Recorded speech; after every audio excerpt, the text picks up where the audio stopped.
Last night's episode of Jimmy Kimmel Live was not just another routine interview. It was a thunderstorm that shook the very foundations of late-night television. What began as a casual political discussion soon erupted into an unforgettable confrontation, a clash of ideologies and personalities that was as dramatic as it was unexpected. Karoline Leavitt, the youngest press secretary in White House history, was poised, determined, and ready for whatever Kimmel had in store. And boy, did he have something in mind. As the stage lights flared to life, the atmosphere in the studio was electric, charged with anticipation. The crowd was a mixture of excitement and skepticism, their applause and jeers echoing off the walls in a symphony of chaos. Amidst the tension, Karoline Leavitt stepped out, her appearance nothing short of commanding. Dressed in a striking red suit, her blonde hair gleaming under the lights and her eyes sharp as steel, she embodied a kind of defiance, a fire that could not be extinguished. She was not there to back down, not even for Kimmel. Across the desk stood Kimmel himself, the undisputed king of late-night TV, his signature grin masking the more calculating edge beneath. Behind the laughter, there was a glint of challenge in his eyes. He had come prepared to make this interview his own, to twist the conversation into his favored performance of satire and comedic jabs. But Karoline Leavitt was not your average guest, and tonight she would change the rules. The audience was divided, a clear split down the middle between those who cheered for the president and those who rallied behind Kimmel. The energy in the room could have exploded at any moment as chants filled the air and the camera slowly panned across Leavitt's face. Unflinching, she looked out into the crowd, exuding an aura of unshakable confidence that only added to the growing tension. Kimmel's smile faltered, just slightly as he prepared for the verbal showdown ahead. With the familiar opening lines of his show, Kimmel leaned into the mic, his voice smooth but laced with sarcasm. "Tonight, we have a guest from the White House. I hope she brought a map to navigate my questions," he said, the crowd erupting in laughter. But Karoline Leavitt, standing in her red suit, did not flinch. She smiled, a slight but confident curve of her lips, and moved toward the guest chair, her movement steady and deliberate. As she sat down, the atmosphere in the room grew heavy.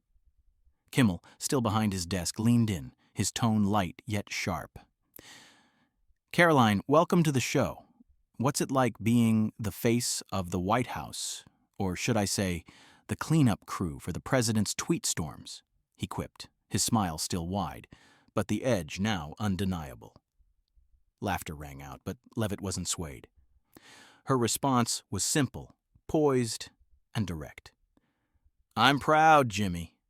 Proud to represent millions of Americans, not the people here twisting the truth for laughs." The room fell silent. A few scattered claps echoed from her supporters, but it was clear. This was no ordinary interview. Karoline Leavitt was not just another guest. She was here to speak her truth, and nothing was going to derail her. Kimmel raised an eyebrow, his expression shifting slightly as he took a moment to regain his composure. "Coming in strong," he said, his voice playful, but you could hear the undertone of unease creeping in. "But honestly, don't you ever feel like your job is a bit like doing comedy?" Leavitt's gaze never left him as she responded, her voice unwavering. "Comedy? No, Jimmy, I leave that to you. I'm here to say what needs to be said, not to perform tricks for an audience." Another wave of applause broke out, louder this time. Kimmel, visibly taken aback, raised his hand to calm the crowd, but his eyes betrayed a flicker of tension. His usual charm wasn't enough to keep the upper hand in this conversation. The battle between Kimmel's sarcasm and Leavitt's steadfast defense of the truth intensified. Kimmel shifted in his seat, clearly trying to maintain control of the room. "You represent Americans, you say? Then how do you explain the rising prices and the struggles people are facing under the president's policies?" he asked, his words now sharp, almost accusatory. The audience, sensing the shift from playful banter to genuine political challenge, fell quiet. Some whispered to one another, waiting for Leavitt's response.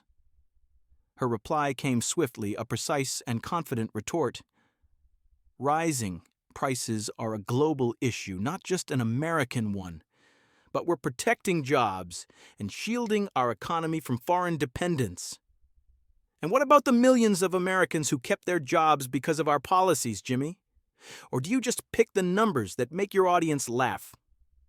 The audience erupted in applause, but Kimmel, ever the performer, tried to deflect. Oh, I love numbers, especially when they crash like the stock market, he joked, attempting to regain his footing. But Leavitt wasn't having it. Market fluctuations are normal, Jimmy, she countered. But you know what's not normal. People like you spending entire shows twisting the truth instead of asking real questions. The crowd once again split, some cheering, others booing, but the divide was unmistakable. Kimmel, now visibly rattled, tried to push back, but the game had shifted. Leavitt wasn't backing down, and the audience could feel it.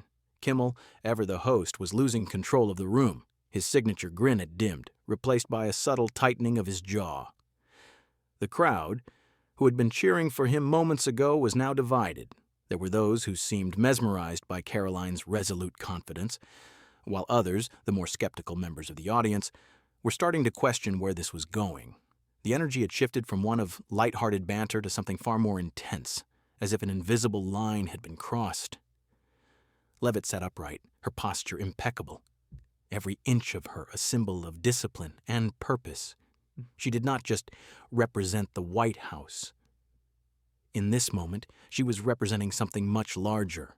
The forgotten voices, the workers, the families that often found themselves sidelined in the cacophony of media-driven narratives, and she was not about to let Kimmel, the self-proclaimed voice of late-night comedy, distort that truth. Kimmel's eyes narrowed. His next question would land like a final jab, one that he believed would push Leavitt into a corner, a place where he could finally regain the upper hand. His hands were clasped on the desk, his fingers tapping rhythmically, a telltale sign of a man searching for his next line. "All right, Karoline," Kimmel began, his voice now holding a faint edge of sharpness. "You talk about representing the American people, but let's talk about the facts. How do you explain the constant claims from your boss that are, let's say, a bit hard to verify?" He leaned forward slightly, his eyes glinting with a challenge. The audience fell silent, the weight of Kimmel's words hanging in the air. Some began shifting uncomfortably, sensing that the tension was about to boil over. Leavitt's eyes didn't waver for a second. Her calm, unflinching gaze locked onto Kimmel as though she were assessing him, measuring him not as a comedian, but as someone who had just made a grave mistake. "Hard to verify?" she repeated, a hint of a smile playing on her lips, though there was no humor in it. "That's new, Jimmy. You've got a soft spot for the word polite, haven't you?" The audience chuckled lightly, but Kimmel pressed on, determined to rattle her. He knew the stakes had just gone up a notch. Polite. "No, but you're here to clear up what's hard to verify, aren't you? So let's talk about it. The president's made so many claims over the years that have been outright contradicted, so how do you defend that?" Leavitt's smile grew colder, the tension in the room escalating with every passing moment. She took a deliberate breath before she spoke again, her voice unwavering and sharp as a razor. "I don't need to play word games, Jimmy. I'm here to clarify what needs to be clarified. The president says what he believes, and I make sure the facts are available for the American people," she said, her words hanging in the air like a challenge. "But you don't care about the truth, do you? You'd rather twist things, make them into jokes for your audience." The silence that followed was deafening. The audience was in turmoil, with half of them standing in applause, shouting in agreement, while the other half murmured disapproval. The air felt thick, electric. No one in that studio was simply a passive viewer anymore. The line between the audience and the interview had blurred, and for a moment it felt as though the stage itself was on the brink of erupting into full-scale war. Kimmel, now visibly off balance, let out a nervous laugh to break the tension. Okay, Karoline, you've got some fire. I'll give you that. But how do you explain the constant accusations that your administration has made a mess of the economy? Prices up, inflation soaring, how do you justify that?" But Leavitt was ready. She was prepared for this. She had been raised in the storm of politics, had seen the manipulation and the narratives twisted for years. And now, in this moment, she wasn't going to be silenced. She leaned forward slightly, eyes locking with Kimmel's. The issues you're talking about, they're global, Jimmy. But you never seem to talk about the good that's come out of our policies, how we've worked tirelessly to create jobs. 2.3 million manufacturing jobs in the last year alone, according to the Department of Labor, she countered, her voice cutting through Kimmel's quips. The room exploded into applause, this time even louder and more passionate than before. The crowd was no longer divided. It was clear whose side they were on. Kimmel tried to interject, but his words were drowned out by the applause. He was losing. Market fluctuations are normal, Jimmy, Leavitt continued, her tone unyielding. But what you don't talk about, what you can't talk about, is how our policies have been helping working Americans, how we've decreased the unemployment rate to 3.5%, the lowest in 50 years. You never mention that. The studio vibrated with the intensity of the moment. Kimmel's smile faltered, but he held his ground. He needed to win this. The pressure to retain his control was mounting with every second, but the more he tried to twist, the more Leavitt cut through his attempts with the precision of a surgeon. The numbers, Jimmy, she said, her voice steady. You love throwing them around when they fit your narrative, but you can't ignore the real facts. You can't twist the truth when it's staring you in the face. Kimmel leaned back, raising his hand in mock defeat, trying to regain some semblance of humor. All right, Karoline, I see your numbers, but it still doesn't change the fact that you and your president have made a laughingstock of this country. Do you ever get tired of defending him? Her response was immediate. She didn't hesitate. She didn't flinch. Laughingstock. Jimmy. The world laughed at us when we lost millions of jobs to terrible trade deals. You're standing here mocking us, but I'm standing with the millions of Americans who've been forgotten. The workers in Ohio, Michigan, Pennsylvania, those are the people I fight for. What about you, Jimmy? What do you stand for, besides laughs and ratings? The crowd roared. The balance of power had shifted completely. Kimmel, the seasoned late-night host, was no longer in control of his show. Karoline Leavitt had turned the stage into her arena, and she wasn't leaving without making her mark. The moment was set in history as the tides of public opinion began to shift in real time. Karoline Leavitt had delivered a performance that not only commanded attention, but dismantled the carefully crafted narrative Kimmel had set out to create. She wasn't merely defending policies or talking points. She was making a stand for every American who had been overlooked by the media circus, every worker, every family, every voice drowned out by the cacophony of entertainment-driven politics. As the interview reached its crescendo, Kimmel, struggling to maintain control, tossed one last desperate line into the mix. His voice quivered ever so slightly as he leaned forward, his tone sharp but forced. So, you're really telling me you believe in all of this, Karoline? He looked at her as though hoping for a moment of weakness, a crack in her armor. Do you honestly think your president is doing a good job? Leavitt didn't hesitate. Her response was immediate, and the cold confidence she radiated made her words land like an indelible truth. I believe in what we're doing, Jimmy. I believe in a stronger America. What I don't believe in is sitting here watching you make fun of the very people who are putting in the hard work every day. She leaned in, her eyes burning with intensity. And as for your question about the president, yes, I believe in the work he's done. I'm proud of it, but what are you proud of, Jimmy? Is it making a mockery of real issues to get cheap laughs? The camera zoomed in on her face, capturing the rawness of her conviction. It wasn't just her words that were cutting through, it was the sheer power of her presence. She wasn't some scripted politician reciting talking points. She was someone who had lived the reality of the people she represented, and it was evident in every syllable she uttered. The studio was a frenzy. Applause and chants of "Karoline" erupted across the room. Those who had once sided with Kimmel were now second-guessing their loyalty. Even Kimmel's supporters were growing quiet, unable to ignore the undeniable strength of her words. Kimmel, his smile now a thin veneer over his unease, raised his hands in mock surrender. Okay, he said, trying to regain his composure, but his voice lacked the confidence it once had. You've got your numbers, Karoline, but you know what they say. Numbers don't always tell the full story. His usual slickness was gone, replaced by something that resembled frustration. But Leavitt wasn't done. She turned the tables once more, her voice calm, but each word carrying the weight of an undeniable truth. Numbers. You think numbers don't matter. The numbers tell the story, Jimmy. You can spin them however you like, but facts are facts. Under this administration, we've seen an increase in manufacturing jobs, a drop in unemployment to record lows. And you know what? You can't ignore that, no matter how hard you try. At this, a section of the audience leapt to their feet, clapping and chanting louder than ever. The sheer power of her delivery had them in her corner now. Kimmel, clearly rattled, shifted in his seat, trying to interject with another quip. But the crowd's energy drowned him out. You want the truth, Jimmy? Leavitt continued, her voice rising above the noise of the studio. I'm not here for your jokes.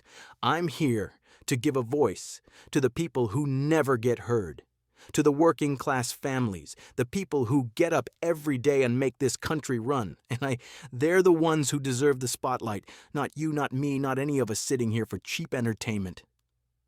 The crowd erupted again. Some stood, some shouted in support, and others cheered for the message rather than the messenger. Kimmel's attempt to reassert control was futile. His jokes no longer hit their mark. His usual mastery over the crowd had evaporated in the face of Leavitt's unapologetic truth. Desperation crept into his voice as he leaned forward, trying one last time to strike a blow.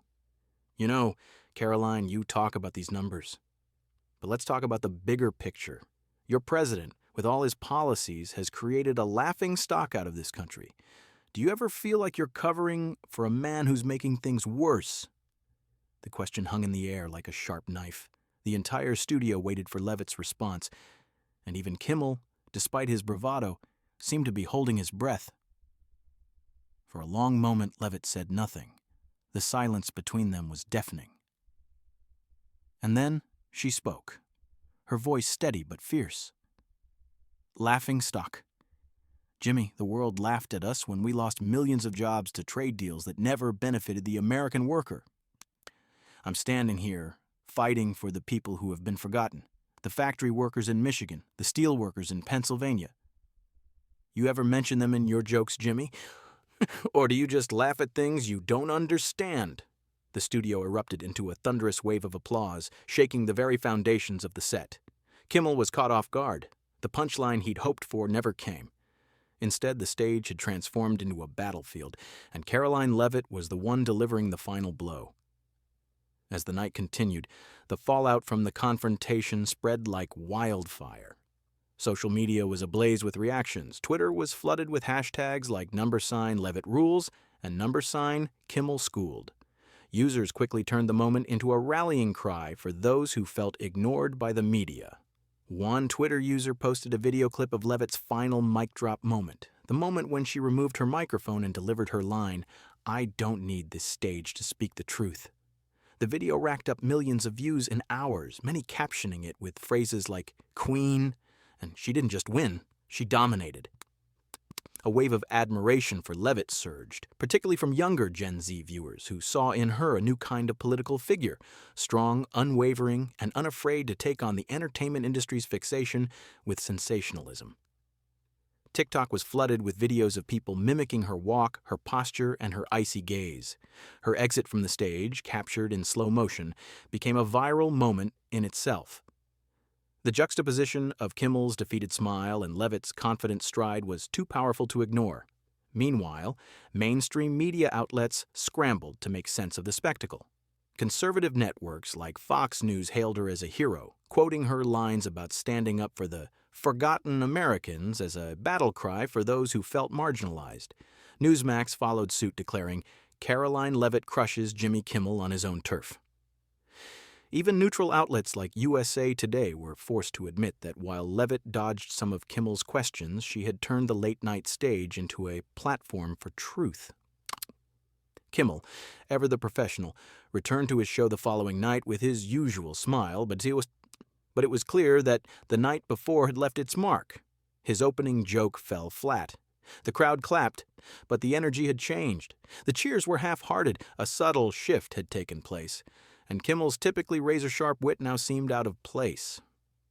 The night's events hung over him like a cloud. He acknowledged the confrontation in his monologue, but his apology seemed rehearsed, reluctant, an afterthought. "Last night, I had a lively conversation with Karoline Leavitt," Kimmel said, his voice quieter than usual. "I may have gone too far, but I respect her strength. She's a formidable opponent." The audience clapped, but the applause lacked the enthusiasm it would normally carry. It was clear that the dynamic had shifted. The viewers, once loyal to Kimmel's satirical bite, were now divided. Karoline Leavitt had not just beaten him. She had exposed the shallow undercurrent of late-night comedy, forcing the public to question whether they were watching the truth or simply a circus of half-truths and sensationalism. As the week unfolded, Karoline Leavitt's status as a rising political star was solidified. She wasn't just the White House press secretary. She had become a symbol for a new kind of political engagement. She had taken on one of the most powerful voices in entertainment media and emerged victorious. The media may have been obsessed with her, but for Karoline Leavitt, it was never about fame or attention. It was about truth, about standing up for the people who had been overlooked and forgotten. Her performance on Jimmy Kimmel Live had rewritten the rules of political discourse and entertainment. What Kimmel had intended to be an entertaining interview had turned into a seismic shift in the way politics was portrayed on late-night TV. The battle was over, and Karoline Leavitt had emerged as the unchallenged victor. The aftermath of the Jimmy Kimmel Live showdown spread far and wide. Within minutes of the interview, social media platforms exploded into a frenzy of hashtags, opinions, and debates. Karoline Leavitt had not just owned the night, she had reshaped the landscape of political discourse and media. What was meant to be a routine political interview had evolved into a landmark moment, one that would be analyzed, dissected, and discussed for years to come. In the hours after the interview, Karoline Leavitt's social media following surged to unprecedented heights. Her Twitter account, previously modest in numbers, skyrocketed by over 300,000 followers in a single day. She had captured the attention of the younger generation, particularly Gen Z, who admired her refusal to conform to the standard of political correctness that often pervaded mainstream media. They saw in her not just a politician, but a fighter for the truth in an age where truth often got buried under layers of cynicism and comedy. On TikTok, a platform where trends moved at lightning speed, Leavitt's name became a rallying cry for those tired of the endless cycle of media-driven sensationalism.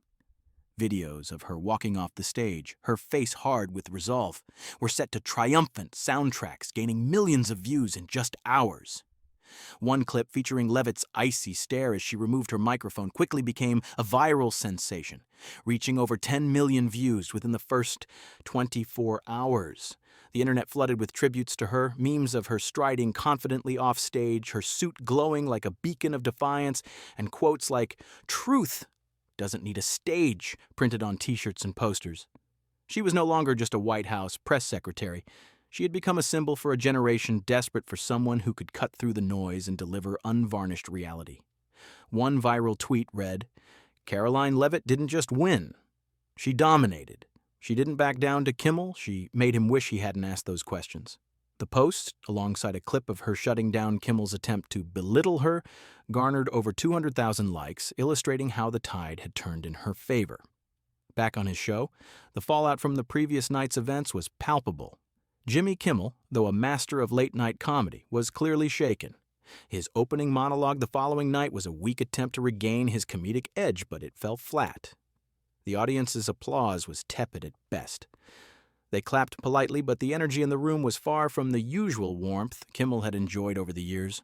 Kimmel, a seasoned comedian known for his razor-sharp wit and unparalleled timing, had been taken off guard by Leavitt's performance. In a moment of brutal honesty during a private conversation with a colleague, Kimmel admitted, "I didn't expect her to be that tough." His words were a stark contrast to the persona he had crafted for himself over the years, a persona that thrived on being the one in control, the one who dished out the punches. But in this moment, the roles had reversed. Leavitt had become the formidable adversary, and Kimmel had become the one on the defensive. He tried to salvage the situation with an apology, but it was forced, awkward, and lacked the sincerity his audience expected from him. Last night, "I had a lively conversation with Karoline Leavitt," he said in his opening segment, his voice lacking the usual cheer. "I went too far, and I respect her strength. She's a formidable opponent." The audience's applause was half-hearted, and Kimmel, who had thrived on the laughter and admiration of his viewers, now found himself fighting an uphill battle to regain their respect. But the damage had already been done. His carefully cultivated image as a smart, sarcastic, late-night host was now under scrutiny. Leavitt, on the other hand, had emerged victorious. Her composure, her ability to turn every jab Kimmel threw at her into an opportunity to speak truth, had made her the hero of the night.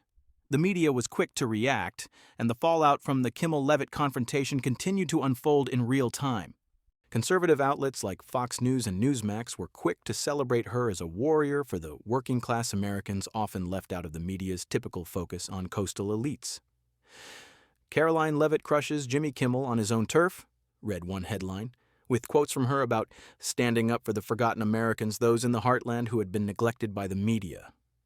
Meanwhile, liberal media outlets like CNN and MSNBC had no choice but to acknowledge Leavitt's performance. Despite their political leanings, even they couldn't deny the power of her words. While they downplayed the significance of the confrontation, calling it just another media spectacle, they couldn't ignore that Leavitt had successfully turned a comedy show into a platform for serious political discourse. As the days passed, the conversation continued to dominate news cycles. The internet was alive with debate, and Kimmel's own show, once a staple in late-night television, saw its ratings drop by a significant margin, by over 10% according to Nielsen data. Some viewers who had tuned in to see the latest in celebrity gossip and political humor were now questioning the show's purpose. Was it just a comedy show, or had it become something darker, a platform for political jabs that masked deeper, more troubling issues? For Kimmel, the ratings dip was a harsh reminder that the balance between entertainment and truth was a fragile one. The audience had come for laughs, but what they got was something far more intense, a real political conversation that challenged the boundaries of the entertainment world. At the White House, the atmosphere was markedly different in the days that followed. Leavitt had entered the spotlight as a political figure with immense poise and conviction. Her colleagues, advisors, and staff all hailed her performance as a textbook example of standing firm in the face of overwhelming opposition. A senior advisor to the president was overheard saying, "She didn't just beat Kimmel. She gave the media a lesson in how to handle attacks. She turned a comedy show into a platform for truth, and that's something none of us expected." The White House press secretary had become more than just a spokesperson. She was now a force to be reckoned with, a figure who had captured the national imagination. The press secretary's colleagues began calling her the administration's sharpest weapon, a reminder that politics could still be done with integrity, even under the most challenging circumstances. Leavitt, however, remained humble. She avoided basking in the glory of her newfound fame, and her focus remained squarely on her job. When asked about the Kimmel showdown during a White House press briefing, she simply smiled and said, "I didn't go on Kimmel to fight. I went there to speak the truth. And the truth doesn't need a stage." Her words resonated with both the press and the public. It wasn't just a political victory, it was a cultural one. Karoline Leavitt had done what few before her had managed to do. She had turned a late-night talk show into a battlefield for truth and integrity. Her ability to articulate facts clearly, to dismantle the smoke and mirrors of late-night humor, and to stand strong in the face of a comedic barrage made her a national figure. She was no longer just a political spokesperson. She was a symbol of truth in a media landscape increasingly dominated by spectacle. As time passed, the consequence of that single showdown on Jimmy Kimmel Live began to permeate deeper into American culture. Political interviews on late-night television, once dominated by light-hearted jabs and partisan humor, began to change. Hosts like Stephen Colbert and Jimmy Fallon, once famous for their politically charged skits and sarcastic tone, started to hesitate before inviting political figures to appear on their shows. The fear of another Karoline Leavitt-style confrontation was palpable. Would they be able to control the narrative, or would they, too, be forced to reckon with the truth? Leavitt's legacy as a political figure had solidified, not because of her position, but because of her refusal to be manipulated. She had turned the world's most powerful media platform into her stage to speak the truth, and in doing so, she had rewritten the rules for how political conversations could happen in the entertainment media. She didn't just beat Kimmel. She exposed the fractures in the way the public consumed political information, the way media outlets twisted facts for entertainment value, and how comedy often obscured the truth.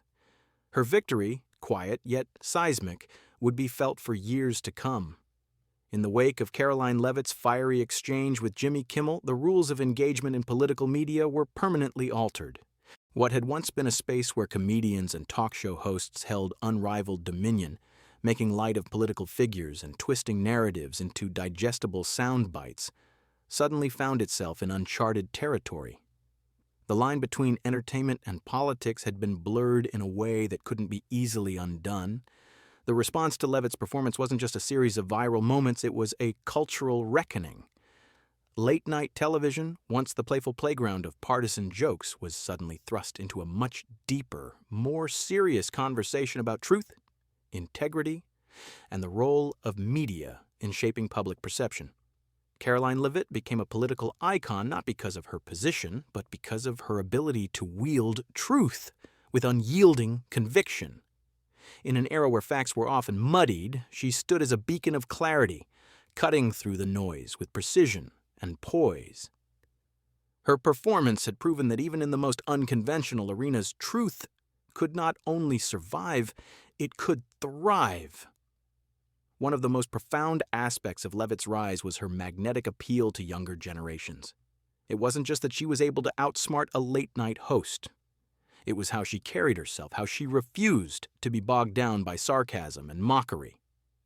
To Gen Z, Karoline Leavitt wasn't just a politician. She was the person they had been waiting for, someone who didn't shy away from confrontation, someone who wasn't afraid to stand her ground, and someone who spoke their language of truth, even in the face of overwhelming odds. Young people, typically seen as politically apathetic or disillusioned with the system, suddenly found themselves inspired by Leavitt's bravery. Social media became flooded with expressions of admiration as young influencers posted video tributes, blogs, and analyses of the Kimmel confrontation, all pointing to one central theme. She showed us how to stand up for what we believe in. The memes and TikToks were only the beginning. Her name became synonymous with defiance in the face of overwhelming opposition. One college student posted a video that quickly went viral, saying, "I never thought I'd care about politics, but after watching Karoline Leavitt, I want to get involved. I want to make a difference." The video garnered over 100,000 likes and inspired many others to take a deeper look at the issues facing their country. Leavitt had inspired a new wave of young people to be more engaged in political discourse, to question the media, and to seek out the truth, no matter how uncomfortable it might be. As much as Kimmel had hoped to salvage the situation with his weak apology, the damage was done. His audience, once his loyal base, was now questioning his methods, his intentions, and even his integrity. The backlash wasn't just from political pundits or the conservative side. It came from all corners. Kimmel's brand of comedy, which had always relied on the sharp edge of sarcasm and the cutting humor of political jabs, was no longer as universally accepted. The once comfortable relationship between comedian and audience was fractured. The fact that he had been bested by a press secretary, someone who was never supposed to be in the limelight in such a dramatic way, was a blow to his ego. Kimmel, who had prided himself on his ability to outwit his guests, had been left speechless by Leavitt's calm, measured responses. What made it worse was that his audience, once a willing accomplice to his satirical antics, now found themselves caught in the middle of a genuine confrontation that demanded they reconsider their allegiance. Backstage, the mood at Jimmy Kimmel Live was one of quiet panic. Producers and staff members scrambled to assess the damage. "We just let her steal the show," one producer was overheard saying, his voice tinged with disbelief. "Ratings will be high. Sure. But at what cost?" Behind the scenes, Kimmel himself was in a state of reflection. He had underestimated Leavitt, assuming that her position in the White House would make her a predictable target. someone he could poke fun at with ease, but she had come into his space and turned it into hers. She had taken his tools of satire and wielded them against him, turning his show into a platform for political discourse in a way he hadn't anticipated. On a private call, Kimmel admitted to a close colleague, "I didn't expect her to be that tough. She was ready. She wasn't playing the game I thought she would play. She came to win, and she did." In the days that followed, Kimmel's late-night monologues shifted in tone. He seemed to pull back from the more biting political humor that had previously been his trademark. Viewers and critics alike began to question whether Kimmel was trying to recalibrate his persona in the face of a political climate that demanded more than just comedy. It demanded responsibility.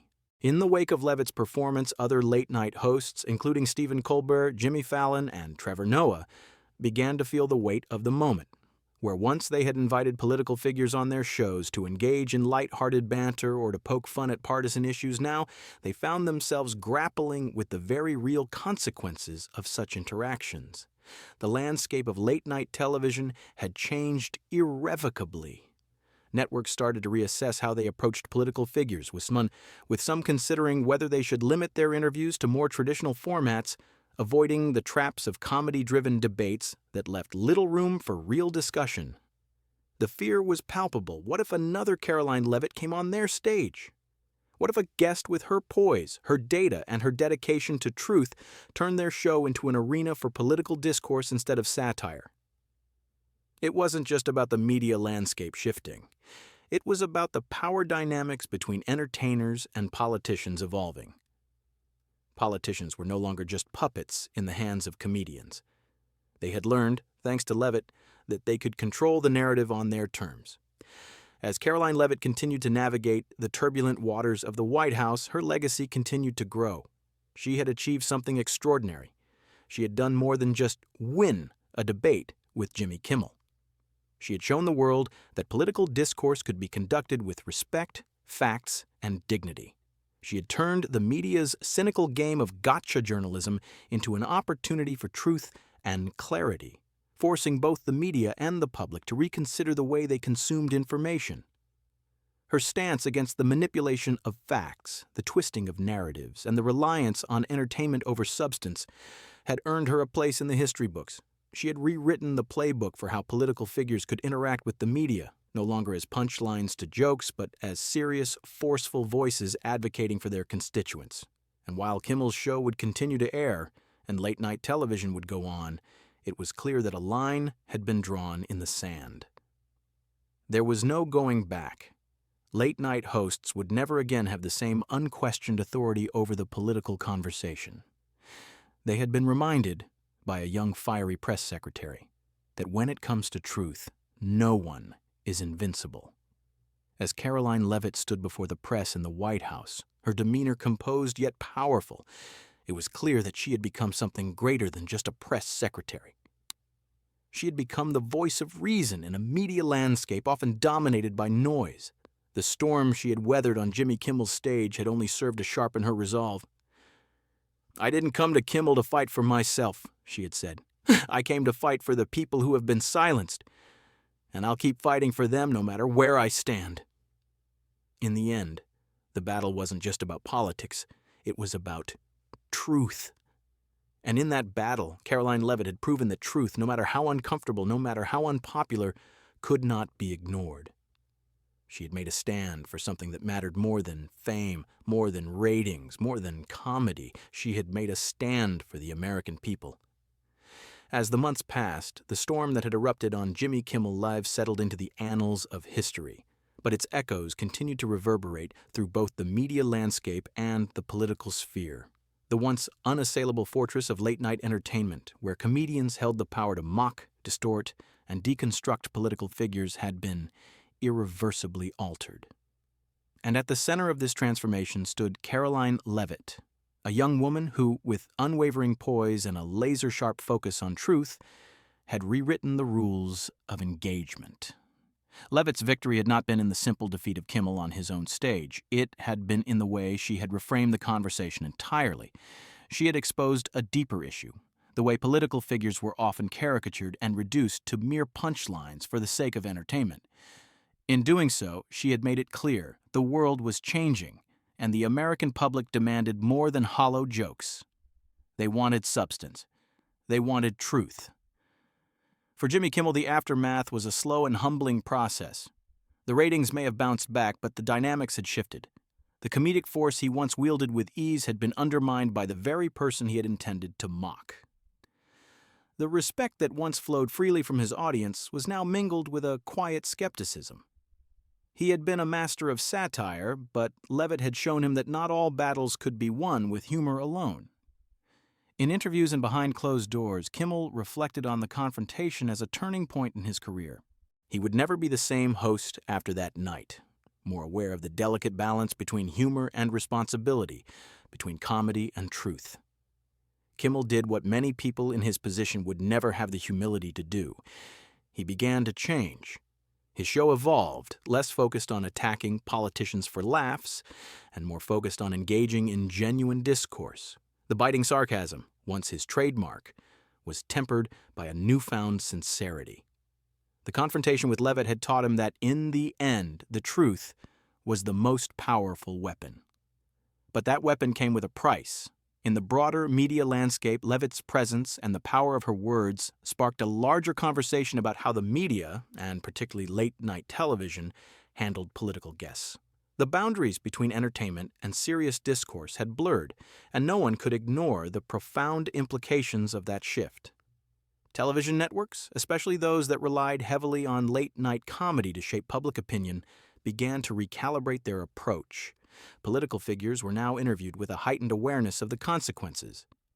The days of mockery and skewed narratives aimed at easy laughs were gradually being replaced by more earnest discussions about policy, the economy, and the lives of everyday Americans. Hosts like Colbert, Fallon, and Noah found themselves walking a finer line. The jokes, still present and often clever, were now more tempered by moments of introspection. The world had witnessed that it was no longer acceptable for political figures to be reduced to the butt of jokes. Karoline Leavitt had shown the world that politics could be confronted with grace, confidence, and an unwavering commitment to truth. As for Karoline Leavitt, she had become something far greater than the youngest press secretary in history. She had transcended the traditional role of spokesperson and had solidified her place in the political arena as a formidable force. She was no longer just an employee of the White House. She was a symbol of resilience, strength, and the power of unwavering truth. Her rise didn't come without challenges. The media, in its relentless cycle, continued to probe her every move, seeking cracks in her polished demeanor. But Leavitt had already demonstrated that she would never back down. She became a regular on news shows, a sought-after speaker at rallies and conferences, and a respected voice in both the political and media spheres.